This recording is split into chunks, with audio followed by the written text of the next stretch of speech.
ஹர ஹர சங்கர ஜய ஜய சங்கர ஹர ஹர சங்கர ஜய ஜய.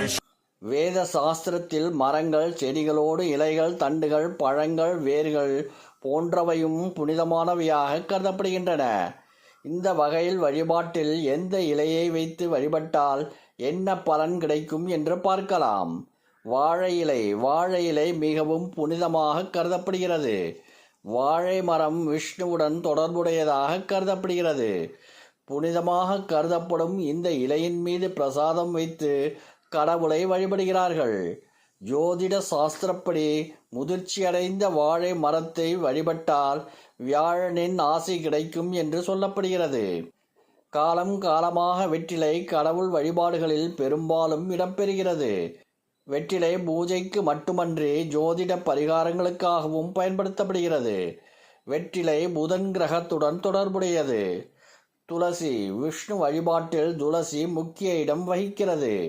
பிரசாதமாகவும் துளசி இலை வழங்கப்படுகிறது. துளசி செடியால் வீட்டில் துக்கமும் துன்பமும் இருக்காது என்பது நம்பிக்கை.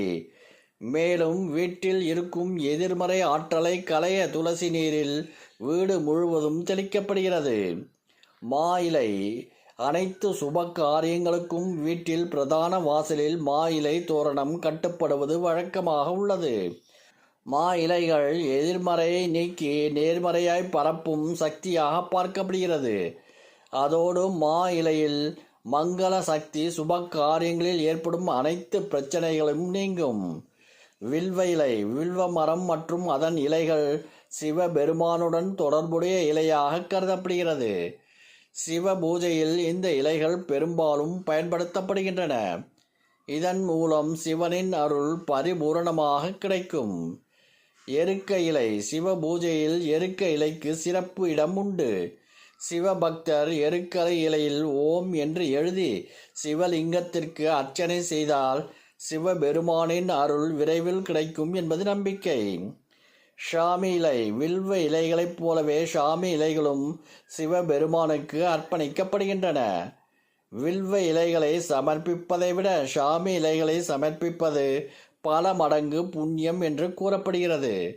சிவனை தவிர விநாயகருக்கும் நீதியின் கடவுளான சனிக்கும் ஷாமி இலை அர்ப்பணிக்கப்படுகின்றது. ஹர ஹர சங்கர ஜய ஜய சங்கர ஹர ஹர சங்கர ஜய ஜய.